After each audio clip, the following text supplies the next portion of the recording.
Alright, so I guess while I was doing that, we'll just kind of jump into some legislative updates. So, got a big exciting announcement coming out of Chula Vista, which was on March 27th. They passed their regulations on February 27th. So we got another one down in the city. So that gives us 4 cities with regulations in the entire county. Yeah. Yeah, we did a lot of work with our initiative there, and a lot of lobbying advocacy work amongst, as well as a lot of other groups and organizations. So it was a big communal effort, and we're very excited to see that move forward.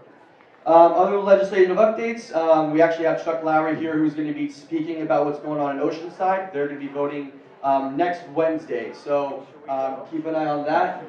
Yes, I'm going to let Chuck speak a little bit more to that, what they need, if they want us all there, what we should touch on, all that kind of stuff. So I'll leave that with Chuck. Other than that, we have Earth Day coming up for event updates. Earth Day's coming up on April 22nd.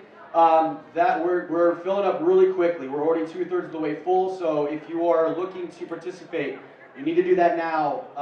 We just had a big deadline this last week that brought in a good portion of our sponsors and exhibitor booths being filled up.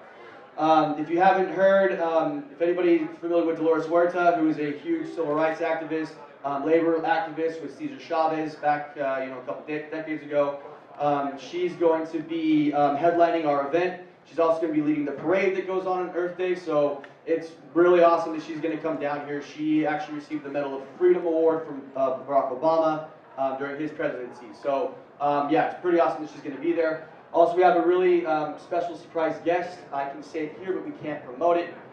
It's actually Lucas Nelson, who is Willie Nelson's son, will be headlining, and he's going to be playing with Neil Young's band. So pretty exciting as well. So yeah, 4 bands. So it's Lucas Nelson and Promise of the Real, and then off the top of my head, Iron Sage Wood, Sidecar, and Kyle Turley will be playing as well. So pretty good lineup right there as well. Some other speakers as well. Ricky Williams, NFL star, is going to be coming and speaking. Outco's not here, but I'll go ahead and just announce it for them. They're going to be bringing Ricky Williams, who's going to be speaking, and San Diego Cannabis, which is their, I guess they have a TV show. It's a motorcycle customs show. I don't watch too much TV anymore, so I don't know. But they're on TV. It's really exciting. They're going to be there as well. And we're working on Bill Waller. Other than that, Pride, we kind of announced Pride at our last meeting. We're going to be setting up a similar section at Pride this year. It's going to be outside of the festival, and we're really excited to do it. We're going to have about 40 vendor booths that are available, and it's going to be called the Utopia Gender and Wellness Oasis. And if anybody's been to Pride, there's the parade that goes on. There's about 250,000 people, so 250,000 people that kind of attend the parade. 100,000 people participate in the parade, and all of that is going to dead end into our section that is right outside of the festival itself. That is open to the public, free for everybody. So yeah, we got 2 awesome events coming up. For Earth Day, we have VIP tickets available. They're $50 a piece. That comes with a good swag bag. We have food and beverage included in the VIP area as well during the day, and you have a good opportunity to network with all of the bands, speakers, vendors, sponsors, so on and so forth. So if you're not able to participate by getting a vendor booth or a sponsorship this year, please come and join us in the VIP section. It's going to be an awesome event. We have 67 vendor booths total this year. VIP section, stage, and a beer garden that we're all sponsoring. So we have a huge footprint in the event overall. So that is it for my events and legislative updates. I will give it to Chris now to do his message from the president. Unless he's buying beer. Can't blame him. Keep talking. Got one All right. for you. I got a beer for me. All right. Well, then we'll jump into our candidates. So, is Elizabeth Warren here, real quick? Not yet. All right. So we'll wait there. We got Seamus Kennedy will be speaking on behalf of Dr. Jen Campbell, who's running in San Diego County District, or San Diego City District 2. Hey everybody, how you doing? I'm here, my name is Seamus Kennedy, I'm the campaign manager for Dr. Jen Campbell. She came to ACP last month and talked about her campaign to take on probably one of the most backwards thinking legislators we have in this county, Lori Zapp, who has been a thorn in the side to Dallin and basically anybody else who wants to see this industry grow and represent what the future could be in it. And so I'm here again to try and get everybody involved and engaged in a race that is going to take 86,000 votes, 86,000 voters to change how marijuana policy can be changed in the city of San Diego. Dr. Jen is a medical doctor, family physician for over 30 years, and got involved in the race because of the hepatitis A outbreak that happened last year. The city couldn't handle that. It's not handling this simple issue that is medically safe and has been proven effective as a pain relief thing for countless decades. So we're here to make sure that we continue to reach out to this industry and make sure that if elected, Dr. Jen can help create the entire supply chain that this industry needs here in San Diego, whether that is growing or processing or distribution. So I'm here to take any questions if you guys want to find me. Otherwise, check our website, drjen2018.com, and we hope to see you at the ballot box in June. All right, that's about it. Thank you so much for your time. Any questions at all for Seamus here? Sure. Any questions? San Diego City Council? Yes. All right. Thank you, Seamus. If anybody was at the September 11th meeting in San Diego, Lori Zapp was the one that said that she had listened to all of you people, referring to all of us in our community. Yeah, she's just very backwards on it. She's also said a lot of concerning things about the wall that needs to be built in San Diego. She's just incredibly backward, especially for this district right here, which is Liberty Station, or not Liberty Station, Point Loma, Ocean Beach, Pacific Beach, Bay Park. She's just not the candidate that we need in this district. It's a lot more progressive than she is just in general. So yes, so please talk to Seamus if you have any questions. Dr. Jen is a good friend of our industry and our community. Chris. All right, and I think I see Elizabeth here. Okay. Yes, so now we have Elizabeth Warren. She is a candidate for State Assembly District 76, which is currently being held by Rocky Chavez, who is being termed out, and he's running for Congress in Darrell Ice's seat. But Elizabeth can talk a little bit more about her campaign. So pleased to be here. I have to tell you that in one of my very first candidate meet and greets, I was asked a question that I was told never to answer, and that is, how do you feel about cannabis? Well, a couple of folks who were industry folks were in the audience, and I said, I can't lie. I am in favor of cannabis. I support recreational, I support medical, and I think it's high time we got it out of the shadows and brought it out there and made it the revenue generating decent thing that we know it is, and get rid of opioids and work on cannabis. So just so you know, I've been a cannabis supporter, and hey, I grew up in the 70s and went to high school, so okay. All right. I have been running for about a year for state assembly. And I'm a true progressive, so if you believe in a progressive, I'm a person of the people. I've never been a politician. I have never run for office before. My background is in progressive organizing. I was a Move On organizer for 3 years. Show of hands, anybody here heard of Move On? Okay. I was a Move On organizer, regional organizer, coordinated multiple states. I spent 3 years of my life working to stop the Trans-Pacific Partnership. Probably not something that matters to you guys, but it got me on the national map. I was a delegate to the National Democratic Convention on a standing committee, and basically made a lot of friends in the very far left progressive movement. Fast forward, started talking to some of the folks in this industry. I live up in Oceanside, which is the only city out of the 4 in my district of Oceanside, Carlsbad, Encinitas, and Vista to have actually taken a principled stand on cannabis. We developed an ad hoc committee. It spent over a year working, meeting, bringing people in to talk about things like public banking that might actually facilitate getting cannabis out of the shadows and making it, again, the mainstream business that it really deserves to be. We can talk about a lot of different things. Land use, I support the right of growers to grow what they want on their own land. I will vote that way in the assembly. And that's really about all I need to say. I think right now, other than any other issues you're interested in, please ask me. I'm happy to answer any questions. We have literature. Yes, sir. Now, the county board of supervisors here says no cannabis in the unincorporated areas. Can the state legislature? The County Board of Supervisors here has banned cannabis entirely in the unincorporated areas. Can the state legislature, since they come under the state jurisdiction, overrule them and allow that? Okay, so that's a double-edged sword, and I'll tell you why. The state legislature could be very heavy-handed. They could say, okay, here's what you need to do. Then we're going to run into issues with cities, because we can either opt for local control or we can't. And that's one of those things where I can say I can advocate for that. I think we can work on the County Board of Supervisors. I know that we've got a couple of solid progressive Democrats running for the county board, so we may be shifting, the winds a little bit there. Let's hope we are. I know a couple of them that are running on a pro-cannabis platform, as I understand.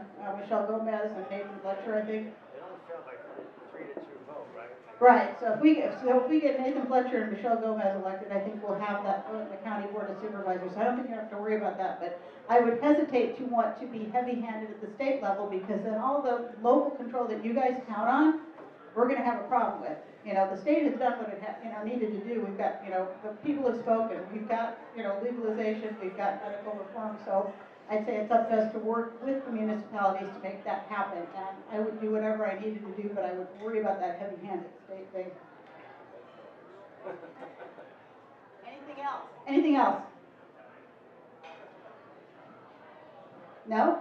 My name is Elizabeth Warren, and I have my friend Carol in the back who is saying, hey, donate to my campaign, because I have not been endorsed by the Democratic Party. They don't love me in Sacramento. But I'll tell you what, progressives do.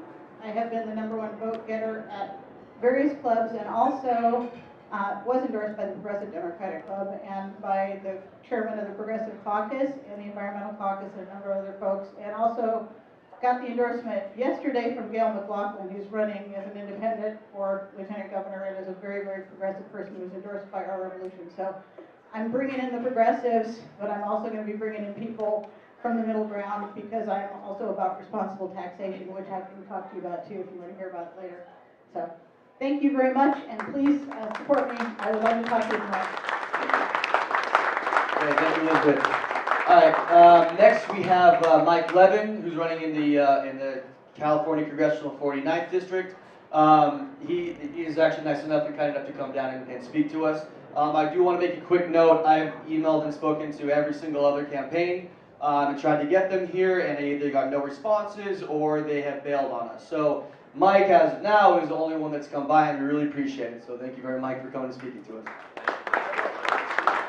Thank you everybody for having me. My name again is Mike Levin. I'm honored to be with you. Thank you for having this event at such a wonderful place. One of my wife's favorite restaurants in San Diego.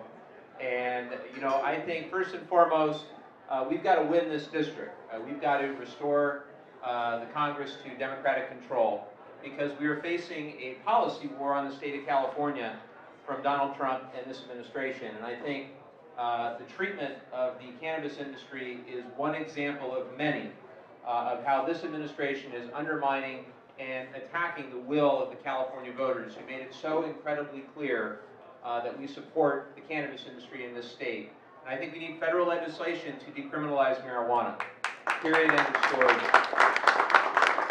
So I would be a strong proponent of that. I actually have worked, I'm from Orange County, which is, a pretty conservative place in some ways. I ran the Democratic Party there about 12 years ago, and I've gotten to know a number of people in the cannabis industry there over a long period of time.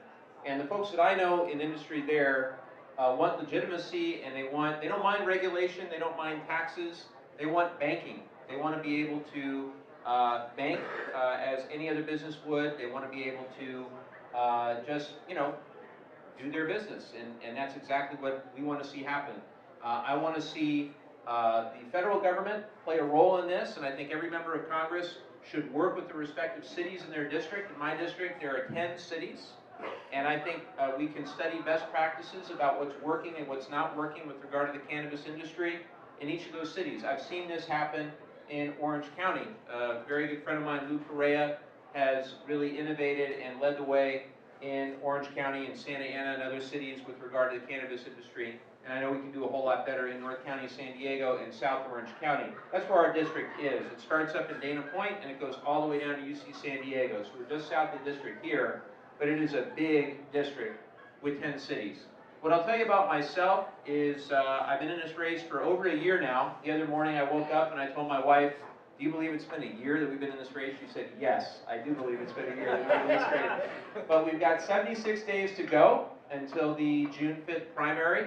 I hope everybody in this room votes. I hope everybody tells at least one other person, particularly if you could tell some millennials.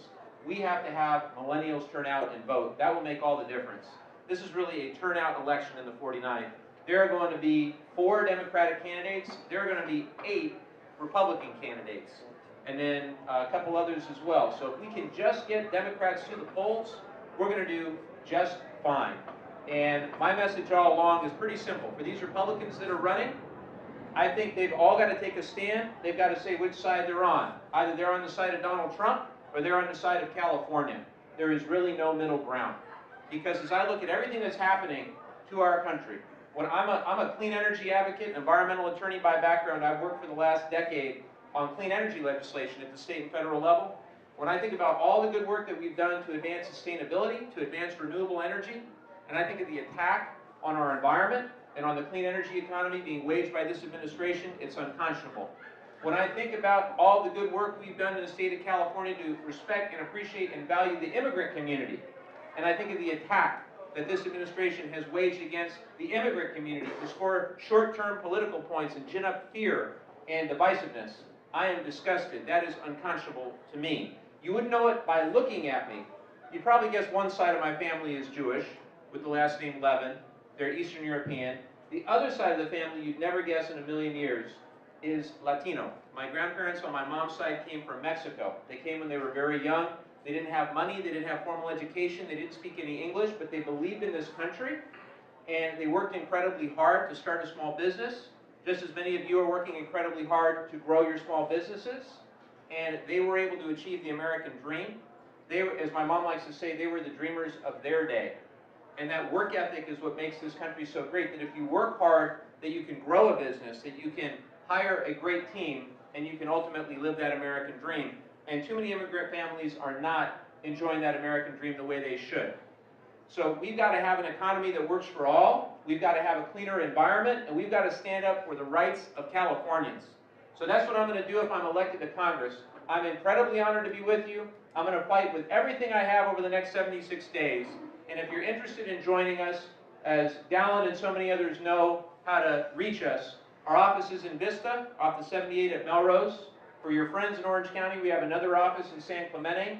I'd be incredibly honored to have your support, to have your endorsement, and to work like crazy to help this industry flourish and prosper in the state of California, as the will of the voters has determined it must. So thank you all for having me, and I'm going to stick around, and I will be eating at the bar. Thank you all.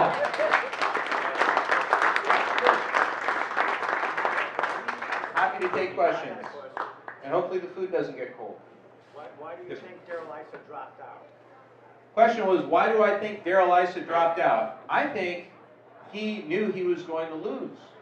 I think he saw what we saw. Every Tuesday morning, how many of you have been in front of Darrell Issa's district office on Tuesday morning? Anybody? A few, a couple of you. So, growing up in Orange County, in a suburban place, I have never seen anything resembling what we've seen out in front of Darrell Issa's office for over a year. Hundreds of people every single week, week after week, of all ages, of all socioeconomic backgrounds, and the one thing that united them was the belief in the decency of this country. The belief that we're all much stronger as a country when we unite around certain principles, when we appreciate one another regardless of our country of origin, our race, our religion, our gender, or our gender identity, but when we remember that as Americans, we're in this together. And somehow, some way, the Republicans have all embraced this guy, Donald Trump, and none more so than Darrell Issa. So I think he saw the writing on the wall. And remember, Darrell Issa is the same guy who went after President Obama, saying he was the most corrupt president in our nation's history. He said President Obama should be impeached, that he had committed impeachable offenses. And now that you have Donald Trump in the White House, Darrell Issa doesn't say anything. So that's why he retired. He knew he was going to lose, and he didn't want to lose. So in one sense, it would have been fun to beat him. The wealthiest guy, the wealthiest guy in Congress. The wealthiest guy, well, that's the other thing. I'm glad you brought that up. Darrell Issa was the wealthiest, is the wealthiest member of Congress. And I believe that if you want a Congress that's going to represent working people, you need to hire more working people to be your members of Congress. So we don't need more multimillionaires, whether they're Republicans or Democrats. And we're running against some very, very wealthy people in this race. And I think you need to reject people that are just writing themselves a giant check. We've raised over $1.5 million. We've done it from over 15,000 contributors, about $100 at a time. No corporate PAC money. There's a huge difference between that and writing yourself a check for $1 million. In terms of your ability to relate, I think, to the concerns of working people. Thank you. Other questions? Nobody? Nobody? Yes, sir. Thank you, Stan Bennett. I'll stand up so everybody can hear me. You want the mic? So, no, that's fine. Okay. So, in addition, I'm all for the cannabis and everything, because I'm working in that industry. Actually, I'm software, standard process and compliance and all that kind of good stuff. But to win, it's more than just cannabis. Yep. It's knowing your area, whether you're citywide, countywide, statewide. And one of the other big issues I'm really involved with at a leadership level is that what's called the housing crisis. Yep. It's really, there's more to it than that. But I just want to say to all the candidates who've been up here and everything. What's the question? Can you use the microphone, please? Okay. We can't hear you back question. here. You're up. Thanks. What's the question? So, it's actually a semi-statement but question is, where you and the other candidates all stand on housing, but I don't want to hear that here. What I'd like to do is you get with me, I give you my card, and I'll bring you into a housing forum that I'm part of, and we'll hear that side of where all the He'll be candidates at the stand bar as reading, well. so you can check them out at the bar. I love it. And the reason I bring it up is to win, so you can promote cannabis, you gotta win on all the other issues that we face in your area. I'm with you. Okay. Okay. Thank you. On that note, I know that So kind of on that note, I know that on the federal level you work with HUD and everything like that, but what can you do locally to help with our housing crisis? Because that is a big part of it, and it is very, it does relate to a lot of veterans, homeless veterans, drug abuse or mental illness kind of thing, which is all kind of intersectional with our issues. So kind of what can you do when it comes to homeless or to housing crisis? What can you do locally as a member of Congress? Well, we've got to fully fund the Affordable Housing Trust Fund. We've got to make sure that we get decent and competent people to be in HUD, unlike Jared and Ivanka's wedding planner. Did everybody know that Ben Carson, Ben Carson obviously is in charge. He bought a $31,000 table, and in charge of the Section 8 program is Jared and Ivanka's wedding planner. Look it up. True story. So I think what we have here in the district is obviously, or north in the district, is obviously an affordability crisis. The average one-bedroom apartment is far in excess of what most people can afford working a decent job. And you've got people that are working longer hours than they ever have before, in some cases multiple jobs, and can't afford a basic place to live, much less afford to save up for a home. The average price of a home in our district is $715,000, and then we lack affordable housing across the board. There are certain pockets of our district where homelessness is an incredibly difficult challenge. We've got about 2,000 homeless in the district, including far too many homeless veterans, and I think we need to figure out creative ways to work with the Department of Veterans Affairs and HUD to make sure that not so many people are falling through the cracks. And one of the biggest problems I see are people that have other than honorable discharge, and they don't have access to transition services, they don't have access to the mental health services that they need, and they wind up on the street. And I want to do everything I can to try to build a coalition. There are some great nonprofits that are already working on it today, but we need the full weight of the federal government in our community behind trying to do something about the housing crisis in our communities. And I don't see that from Darrell Issa. And the local government elected officials that I've spoken to, I don't see that from them. Or I don't see the collaboration between them and ISA either.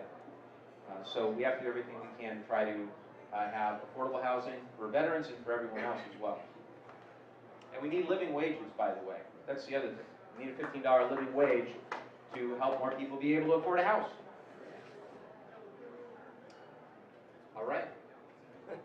Anybody else? What's the website? Yes, sir. The website is mikelevin.org. You can follow me on Twitter, Mike Levin CA. There's about 80,000 of us on Twitter and about 20,000 of us on Facebook at Levin for Congress on Facebook. And I really respect all the work that you do. I appreciate being here, and I look forward to being back. Thank you all very much. Appreciate it. Thanks for coming. All right. Thank you very much, Mike. Appreciate it. So yeah, any other questions for any other candidates who just spoke? I mean, I hope and think they're going to be sticking around. So any other questions you want direct to them individually, yeah, please do so afterwards. Next, we have Ronnie Stetter, who is with Righteous Relations. It's a public relations marketing. Tell a little bit more about it. Yeah, so she came in last minute, so I thank you so much, Ronnie, for doing that.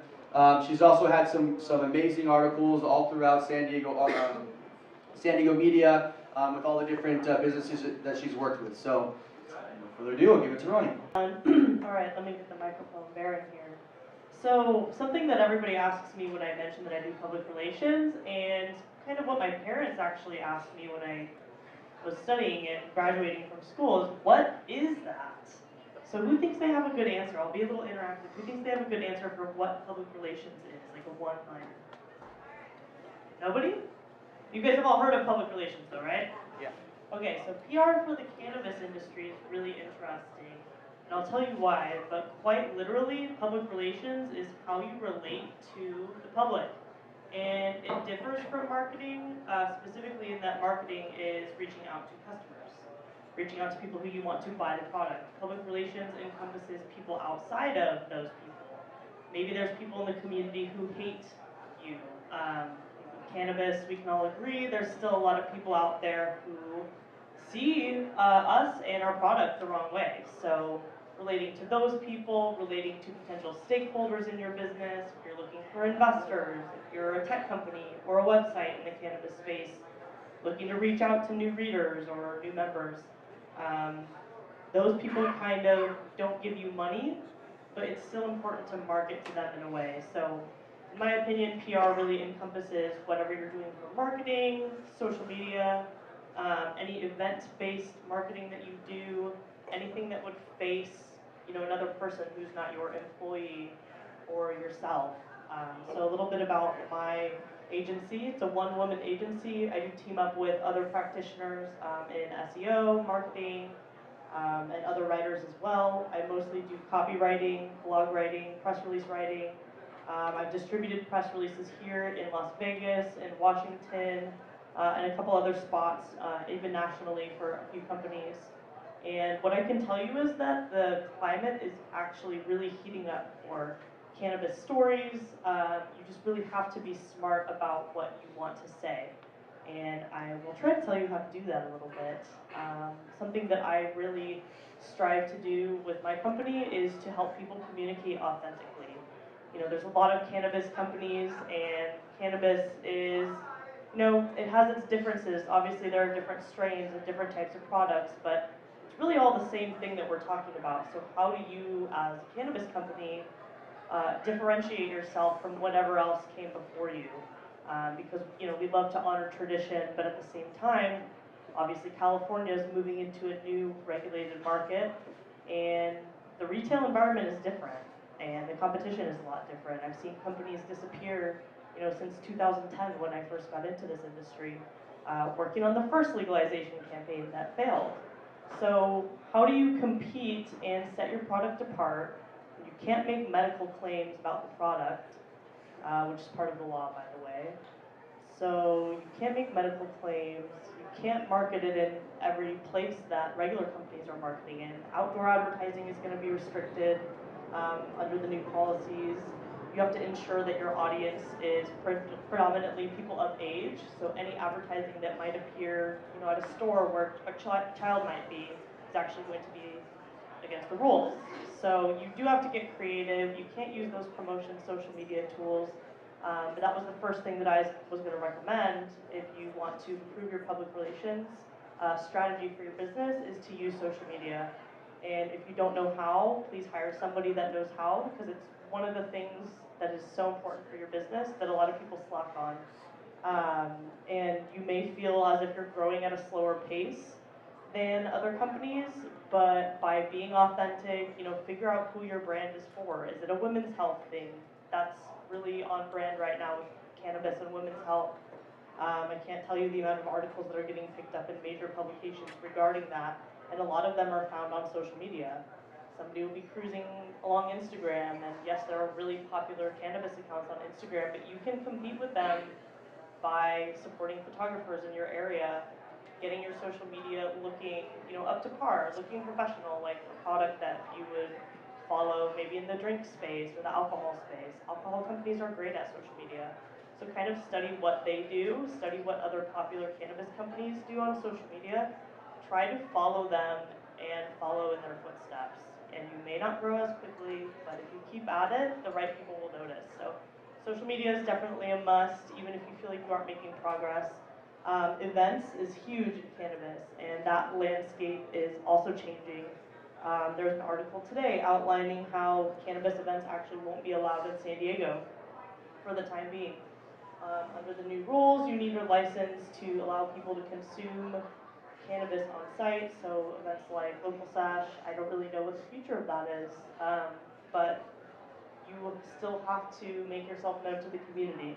So all of you coming here to ACP, that's public relations. You're presenting yourself, you're giving business cards, and you're telling people about your company in an environment where we are all stakeholders in each other's business because we all live here. And we're all pushing for policy change and things like that will affect all of us. Being an advocate for the community in any respect is great PR. This is why companies donate a lot of their proceeds every year, or they do special charity programs. Cannabis is such an amazing industry because we get to help people every day, and we all meet up around a common goal. So you're already being very altruistic by coming to a networking event like this. Make sure to take any opportunity if somebody offers you a booth at a small conference or even a big conference. Do what you can. Don't blow your entire marketing budget if you're a new company on that, but see what you can do. Even if you can't do a table, show yourself and be out at events or even the party after the event. Honestly, I know people who have flown to Vegas, not attended the MJ BizCon, they've just attended the parties and they've come back with hundreds of business cards and connections for their business. So part of public relations is you yourself being the face of that company. And if that's not you, it's somebody else, then do everything you can to train that person to be in that position if you want somebody else to be the face of your company as well. So that's a decision everybody has to make early on. If the news were to call, who would be the one talking to them? And if you don't feel comfortable with that, there's coaching, training. Like I coach people on what to say for TV interviews. I've done it several times. And it's really just a matter of having your message down, being authentic. If it's something that you really believe in, it won't be hard to bring that back up during the interview. You won't freeze on something that's your passion. So doing events and stuff is great. And a lot of people associate PR with the third thing I'm about to say, which is conventional, traditional media relations, actually sending your press release out, actually reaching out to journalists either through your local media or national media for your niche, and that could be technology. I have some software people in here. I'm sure there's more in San Diego. We're huge for that. So TechCrunch has done a lot of cannabis pieces. You literally just have to search cannabis on any major news website.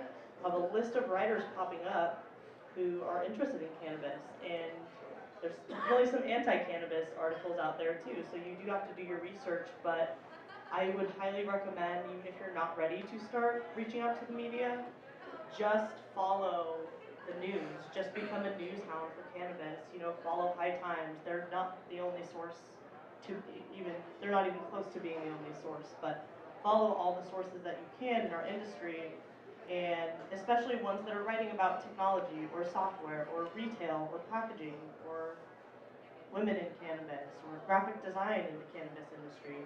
There are people writing about everything right now, so even if you're not the first to do it, that's okay. There's already a track record online that people are interested in this. So make sure to give yourself credit just for being here. Yeah, thank you. But everybody really is interested in cannabis right now, and we are at such a unique time. We have such a unique opportunity to tell our stories as part of a larger conversation. So that's what I would recommend. I would be happy to consult with any of you on, writing up your first press release or doing additional press releases for your business, and inserting yourself into a larger conversation that's taking place about cannabis. Thank you. Yeah.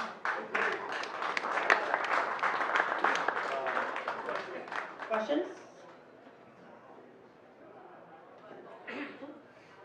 Well, I will also be hanging at the bar afterwards, so you can talk to me as well. Thank you, Ronnie. I really appreciate that. Yeah, as she said, I mean, there are the news is really hot for cannabis stories right now. So even before kind of this year, Ronnie did do a lot of work this last year, getting a lot of news articles in print, working with a lot of other businesses locally to bring our stories to light. So she's an all-star in this industry, and thank you very much, Ronnie, for coming. All right, so lastly we have Deputy Mayor Chuck Lowry from Oceanside. He's going to be speaking about some regulations coming on board next week. So, if you want to come on up. Yeah, him and Jerry Kern were on the ad hoc committee in Oceanside and really did a lot of investigative research, just kind of research in general about what the best ordinances to put together and everything were. So, without further ado, I'll give it to Chuck. Alan for inviting me repeatedly to come. I couldn't make it to the last time because I was either out of town in Washington, D.C. lobbying or I was sick, one or the other of those two items. So tonight I'm really pleased to be here and to see so many people who are interested and active in this community. What happened in Oceanside was last May we decided to do an ad hoc committee on medical marijuana. So we are right now at the end of that work, and next week at our council meeting on Wednesday at 5 p.m. we are going to prepare regulations that we can vote on. And then a month later, the following meeting, we are, on April 11th, we're going to adopt the ordinances. So that means May 11th, it goes into effect. So on May 11th, we will have legal medical marijuana in the city of Oceanside. We will be the only city in North County who gives a shit. So the question about the county, what they're doing or want to do, they want to, it's hard for me not to be sarcastic, but they want to fight the state of California, and they don't realize that they are not going to be able to stop the cannabis train. My peer on the city council, Jerry Kern, is running for supervisor, and he tells all these real hardcore Republicans, including Jim Desmond, who's the mayor of San Marcos, that the train's left the station, we can either regulate this or we can let the state come in and regulate it for us, and that's what the county wants to do. So it's really important that there be a change of the membership of the Board of Supervisors, but in Oceanside we can use our regulations as an example. We will have them in place. We are going to allow everything, and everything will be regulated, and nothing will be left behind. So it was really interesting. Our ad hoc committee came up with the recommendations to go to the city council, and the recommendation was for 4 dispensaries. And staff came back, because it goes to all the different staff members. They said, we only want to do 2. And it's like, okay, well, I have to explain to them, have you guys heard of lawsuits? And they're like, who would sue us? And I said, all the people who are coming to the meetings and smiling right now are ready to sue us if we don't enable them to get into business. They got really serious about that. So we're still hoping. Dallin's coming. He's really good negotiator. We've got the planning commission. Oh, we have a new planning commission member in the back there, Robin Goodkind. And she was just appointed to the planning commission today, and she will bring her own interest in what the rules are in the city of Oceanside for zoning and all the rest of that. So it's really critical that we have people all over in city government in Oceanside. Y'all are responsible for what is going on elsewhere. We're not going to help you with that. But you can use what we do with regulations and see what we have that you can work with. I'm very disappointed that we don't have a tax structure in place. I'm also very disappointed that we are not really clear on the 9, what is that called? Yeah, the Type 9 licenses, but I believe that we're going to do that. But we're going to try to negotiate that with the city council, we have 2 council members who are completely opposed. And we have 2 council members who are completely supportive, that's myself and Councilmember Kern. And then we have the new mayor, and the new mayor is very supportive, but he does not want us to go into any number of dispensaries from out of the gate. So we're like, okay, can we do 4?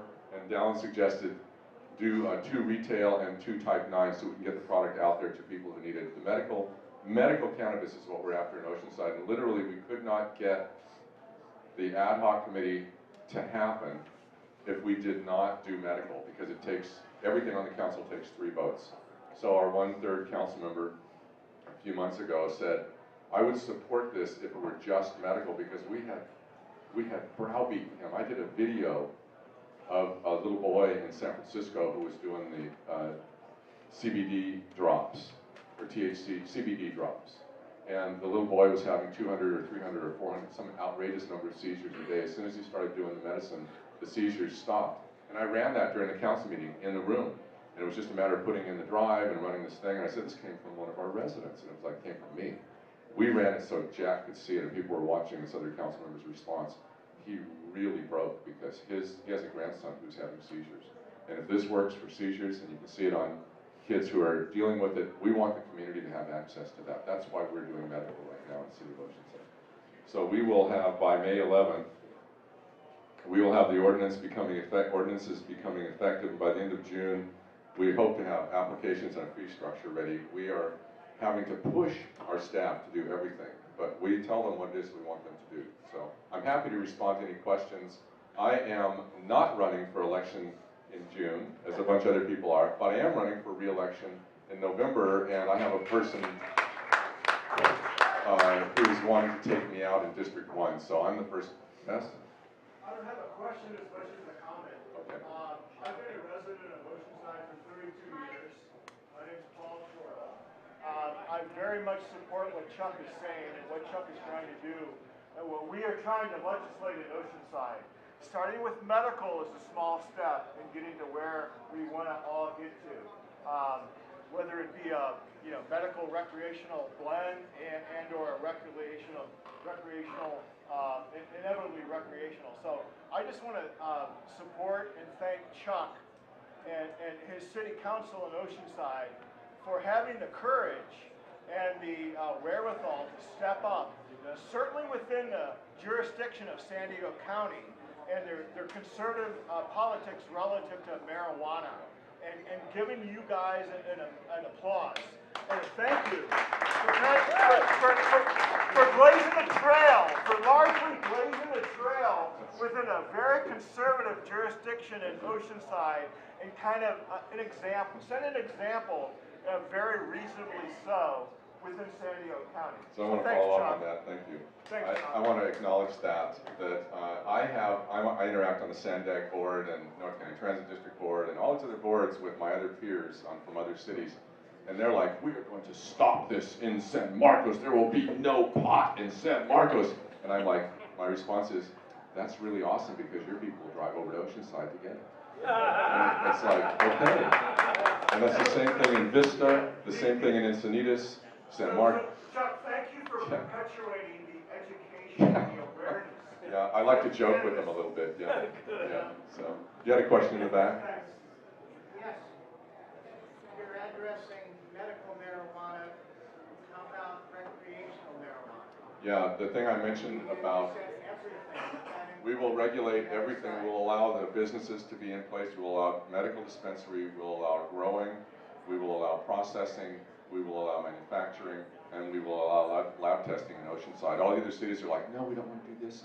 No, we don't want to do that. And we're like, we're going to do all 5 elements. And the point that I made about we cannot do recreational without 3 council votes to approve it. I've got only 2. So if we can get the 3rd one in our meeting next week, we don't know what his position is going to be. If we can get the 3rd one, then we intend to go with recreational, but not immediately. We're just like baby steps, yeah. So, yes, sir. Is there a draft ordinance available that we can look at right now? I wish there was one that I could look at and I could refer you to, but you can send an email to the city of Oceanside. I'll give you my card. You can send me an email and ask if there's anything, because I wind up asking that same question. But I assuming it will be presented at, Yes. at the meeting. Yes, On Wednesday if it's not available. my council aide, Don Green, he is the guru of cannabis in Oceanside. He started off last May with a little binder like this with the regs, and as the state kept making it more and more, he is now up to the largest binder I've ever seen. And that's what he comes to a meeting with. He knows where everything is in there. He knows what the regs say. So if there's a draft ready to go, it's already gone through the city attorney's office, so we will find out about that. If you have any specific questions, I might be able to answer those on my own. So. Okay, just a second. You'll be next. What would you recommend for people that You're don't next. live in Oceanside to do to help support this? For us to, people who don't live in Oceanside? I find that threatening emails, informative emails are really a good thing. And we, as a council, we read those emails.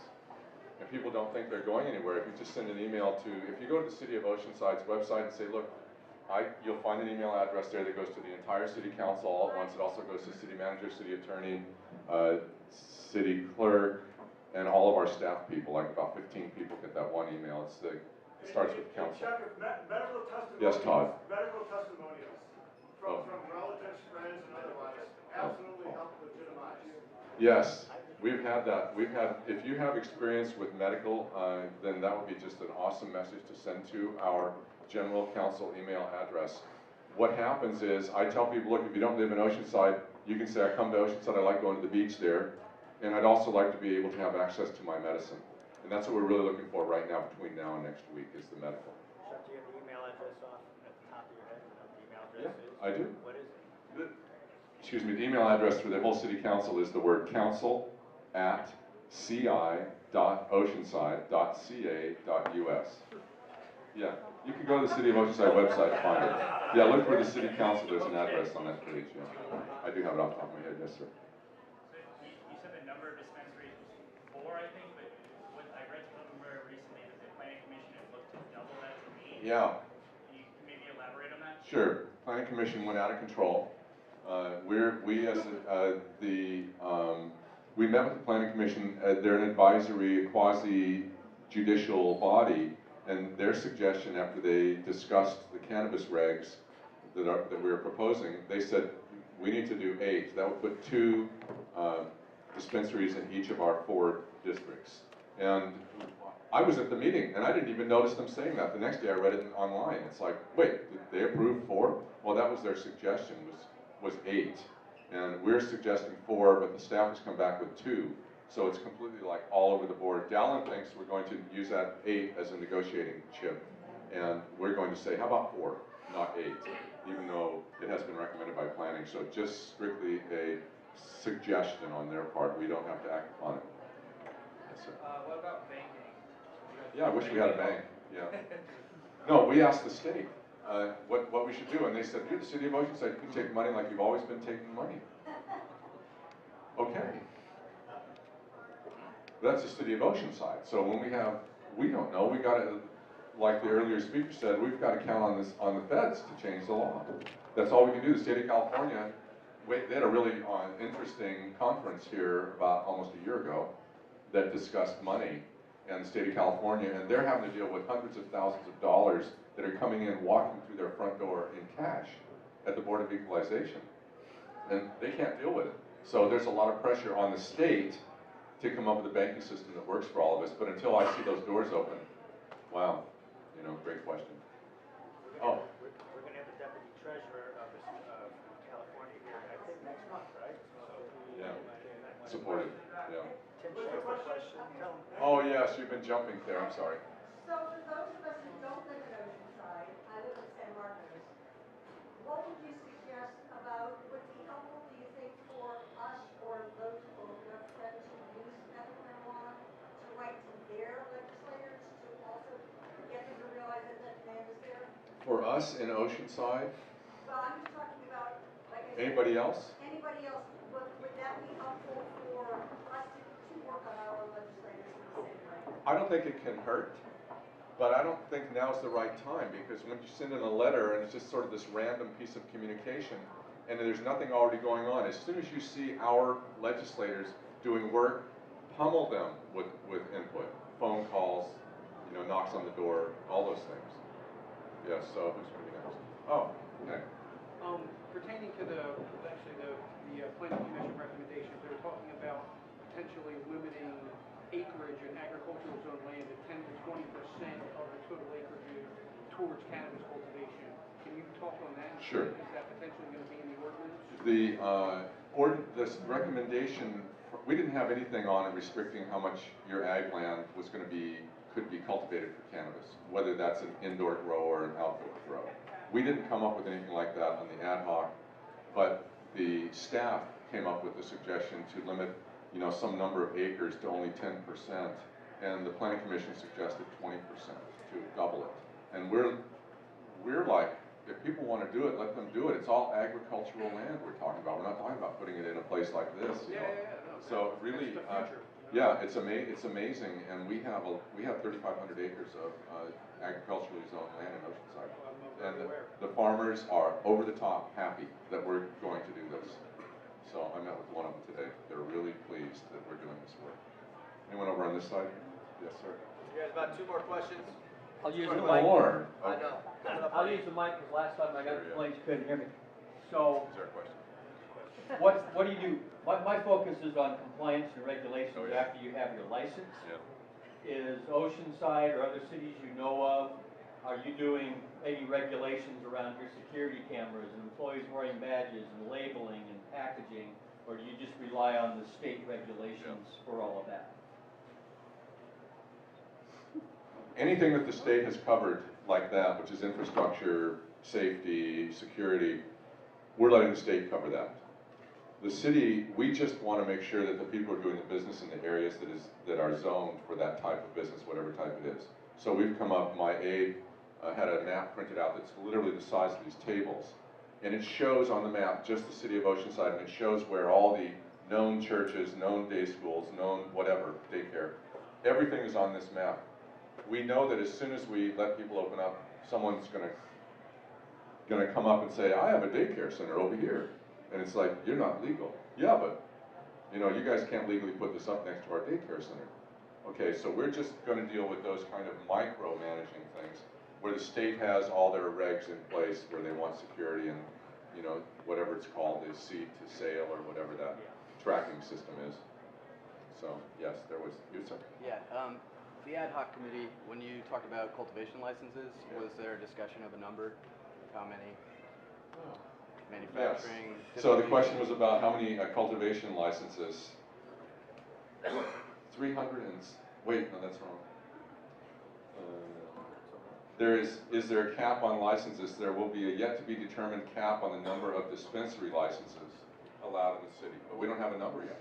Okay, so cultivation, manufacturing, distribution, that's going to be discussed, and by May you expect to have It's an interesting thing with manufacturing and lab testing. We are very much going to let the market decide what it wants to do. If people want to open up 6 manufacturing operations there, awesome.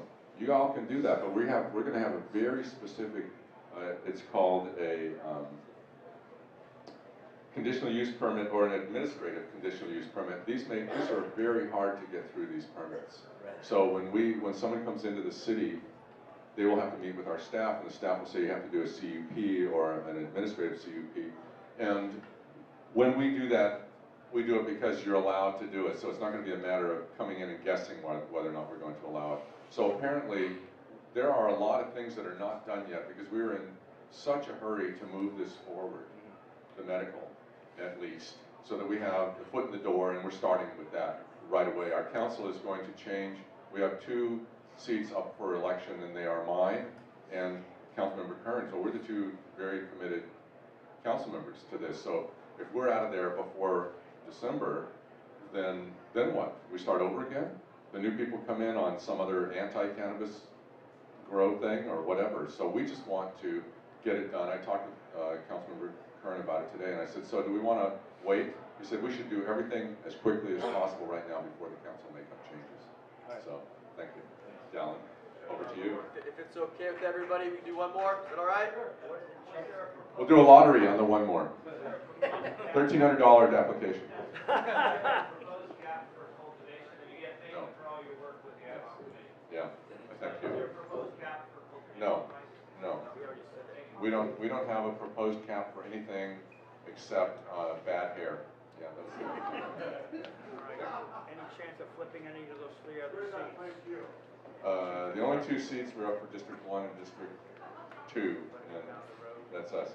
Yes, there's a good possibility. We'd love to have you change some of those seats. Yeah, so, you know, so thank you all for coming tonight. That's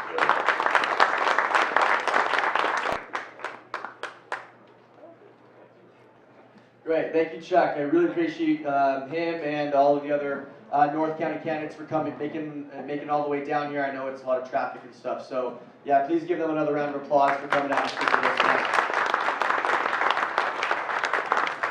All right, so that is all that we had on the agenda. Now just kind of open it up for general announcements. We're a little bit past 8, so please make it quick. Any other general announcements out there? Right here. Well, to his question, next month we're going to have the Deputy Treasurer from the state of California, Tim Schaefer, talking about banking per se. He's flying in from Sacramento for this meeting, so you'll get the notice about that. Yeah, so if anyone didn't hear that, Deputy State Treasurer Tim Schaefer will be here to speak about banking next month on April 18th. That's actually going to be our last meeting before Earth Day, so definitely one you want to be at. Anybody else? Hey, I am a field organizer for Genevieve Jones-Wright. She's running for district attorney. If anybody would like to help us out, I have a clipboard. We're putting together volunteers, but I'm not going to explain Bonnie Dumanis or anything like that to you guys. If you'd like to do some good work, we would love to have your help. Let me highlight that real quick. Genevieve Jones-Wright, if anybody isn't familiar, she's running against Summer Steffen, who is the current and appointed DA, who is in the process of prosecuting a cannabis attorney, one of the well-known ones, Jessica McElfresh. She's done a lot of work for a lot of people in the county, and she's currently prosecuting her. Genevieve Jones-Wright is absolutely on board with our issues. She's also, when it comes to civil rights issues and just anything that, I mean, I'm assuming that we all care about. So if you haven't signed up to work with Genevieve Jones-Wright, please do. I don't think that anybody really noticed or really understands that race is over in June. So that is a very, very important piece of the puzzle. It doesn't go to November. We needed to get as much of the information out about Genevieve as we can by June, sorry. So only 2 people running, yes. And Dave Myers and Matt Strabone too. So those 3 are all running for county offices. Those are all over in June, so please support them as much as you can. Money is the biggest resource. They need to get their message out. If you can't donate, or if you can't help personally by making phone calls, walking, anything like that, you can absolutely give them money, and they need that more than anything. So, thank you very much. Last one. Yeah.